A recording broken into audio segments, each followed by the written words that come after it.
तारळी धरणाचं रिंग रोडचं काम मी करतोय. काम जून 22ला मंजूर झालेलं आहे. 2-3 वर्ष काम व्यवस्थित चाललं होतं. मागच्या वर्षी अधीक्षक अभियंता यांनी आम्ही जे मटेरियल टेस्टिंग करतो कामासाठी योग्य मटेरियल आहे का नाही त्याचा रिपोर्ट क्वालिटी कंट्रोल विभागानं ओके म्हणून दिला 2 मे आणि 14 मेला. त्याच्यानंतर आम्हाला काम 10 दिवसाचं करायचं होतं, परंतु त्याची मंजुरी मात्र दिली ऑक्टोबरमध्ये. आता ऑक्टोबरमध्ये मंजुरी दिल्यानंतर त्याची मुदत होती परत 2/5/26 पर्यंत, म्हणजे 1 वर्षाची मुदत असते. ह्या 1 वर्षात काहीच केलं नाही. मधल्या वेळेत मी काय काम केलं मंजुरीच्या हिशोबाने ते यांनीच करायला मला सांगितलं की तुम्ही काम करा, आम्ही मंजुरी देतो.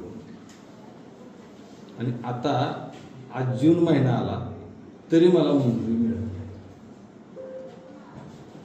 त्याच्या आधनं 100 वेळा मी भेटलो असेल की बाबा हे करा म्हणून. मध्यंतरी कलेक्टर ऑफिसला पण मी उपोषणाचं ह्याचं नोटीस दिली होती 4 महिन्यापूर्वी, तरी सुद्धा काही त्याच्यावर फरक पडलेला नाही. काल परवापर्यंत म्हटलं की अजून तुम्हाला 10-15 दिवस आहे, त्याच्यावर पण काही विषय नाही. मी जर केलं असेल काम तर मी काम केलेलं आहे, परवानगी तुम्ही दिलेली नाही.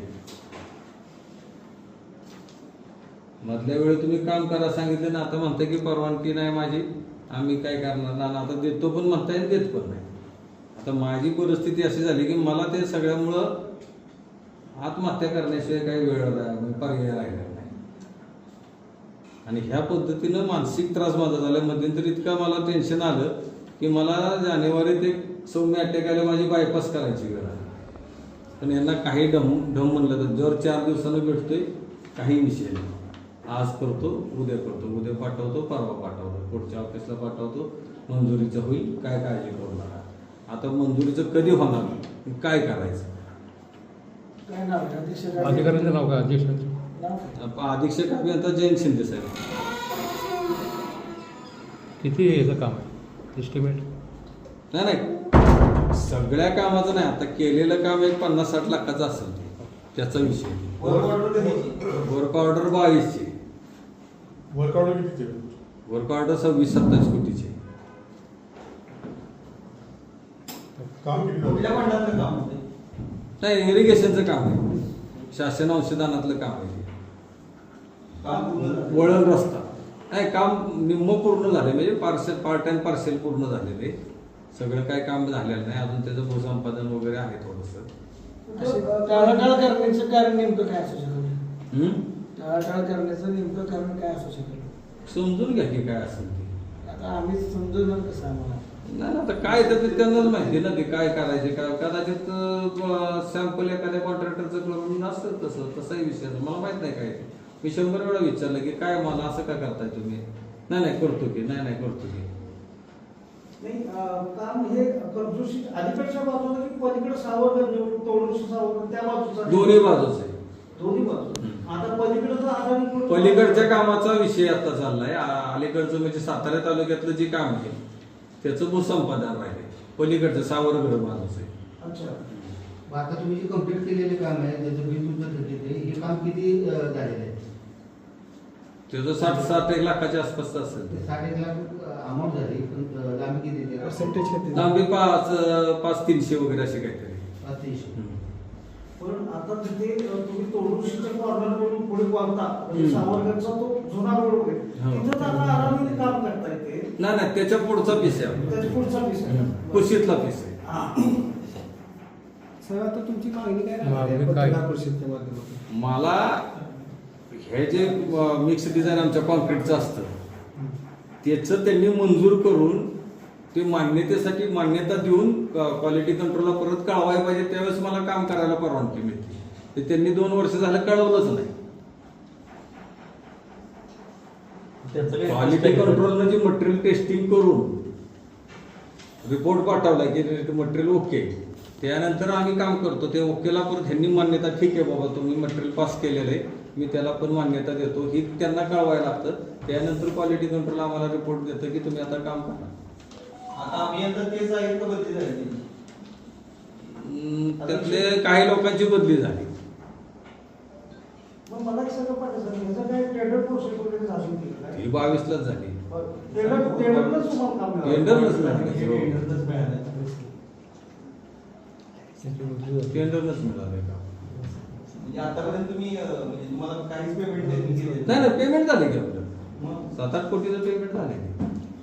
आता हे 60-70 लाख रुपयाचं जे काम केले त्याची परवानगीला द्यायला पाहिजे ना त्यांनी. ती परवानगीच मिळत नाही त्यामुळेच घोटाळा होतोय ना ते. आता हे वर्ष झालं म्हणजे तुम्ही कामं केली. परवानगी यायच्या अगोदर परवानगी मिळेल ह्याच्यावर केलंय काम. पण काम केले म्हणजे काय फार मोठा गुन्हा केलेला नाही ना, सगळ्यांनी मिळून ते काम केलेलं आहे ना ते. आता परवानगी मिळायसाठी ह्यांच्याकडे आल्यानंतर ह्यांनी द्यायला पाहिजे ना ते. लगेच फॉरवर्ड करायला पाहिजे ना. ह्या कामाची मुदत कधीपर्यंत? त्या कामाची आता मला मुदत आहे आता ते 30 जून पर्यंत आहे. पण मुदत मिळेल कारण अजून थोडंसं कामाचं भूसंपादन वगैरे त्यामुळे मुदत वाढ मिळेल. भूसंपादन झालेलं नाही वगैरे. काम अजून चालू आहे. हा, काम चालू राहणार आहे अजून वर्ष 1.5 वर्ष. नक्की तक्रार काय आहे तुमची? त्यांनी रिपोर्ट करायला पाहिजे ना पुढचं मिक्सरीचं मंजूर झालेल्याचा रिपोर्ट पुढे करायला पाहिजे ना. कोणी की बाबा करावं? अधीक्षक अभियंत्यांनी पुढे द्यायला पाहिजे ना त्यांनी की बाबा माझ्याकडनं मान्यता आहे पुढं काम चालू करा म्हणून. म्हणजे तुम्ही ऍडव्हान्स मध्ये काम केलंय थोडं ऍडव्हान्स मध्ये केले, थोडं करायचंय ना मला. तिथं दोन्ही पण होईना ना ते.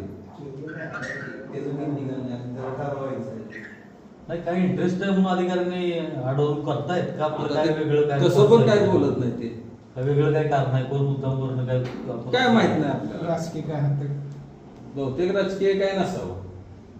मग त्यांची काय इंटरेस्ट आहेत का अधिकाऱ्यांची काय? आता त्यांचंच मला त्यांनी तर मला काय बोललेलेच नाही ना. ती पण बोलत नाही ते.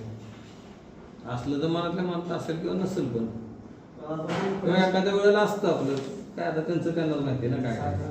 प्रेस करताय आता तुम्ही एवढं असं घोषित करताय असं आपल्याला जात आहे. तर आणखीन त्याची नाराजी वाढण्याची शक्यता आहे का? काय ते अधीक्षक अभियंता हा. आता तुम्ही प्रेस घेऊन एवढं जाहीर केलं म्हणजे त्यांची नाराजी वाढणार नाही परत का? पुढे अडकवणार. नाराजी वाढले तर माझं जीवन मरणाचा विषय झाला. त्यांच्या नाराजीचा मी किती वेळ विचार करते. नाराज होणार म्हणून तर 1.5 वर्ष थांबलो ना.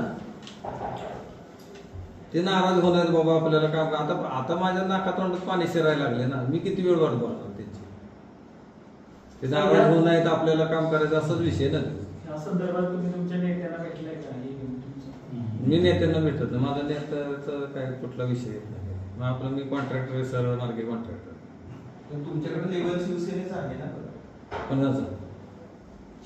शिवसेनेचं लेबल वेगळं, कंत्राटदारी वेगळी. त्याचा काय शिवसेनेचं आहे काय? शिवसैनिक कधी 100%. पत्रकार परिषद घ्यायची वेळ येते ना. हा पण शिवसैनिक म्हणून घेतच नाही ना मी. मी कंत्राटदार म्हणून पत्रकार परिषद घेतो. शिवसैनिक म्हणून कुठे घेतोय मी? पालकमंत्र्यांशी काय बोलणं झालं का? नाही नाही, मी काय त्यांच्याबरोबर काय बोललेलं नाही. म्हणजे एका कंत्राटदाराला महायुती सरकारमधल्या अधिकाऱ्यांच्या चुकीच्या वागणुकीमुळे आत्मदन करण्यापर्यंतची आता वेळ आली असं आहे. महायुतीच्या म्हणण्यापेक्षा कंत्राटदाराला आली हा विषय महत्त्वाचा. महायुतीचा आहे हा विषय वेगळा आहे. शिवसैनिक आहे का तर आहे. महायुती सरकार जी आहे नाही, तर सरकारचा दोष नाही, अधिकाऱ्यांचा दोष आहे. अधिकाऱ्यांना त्यांच्या मनाप्रमाणे त्यांचं काय म्हणणं की मी 4.5-4.5 वर्ष येत आहे. मला वाटलं नाही तुम्हाला हे करायचं.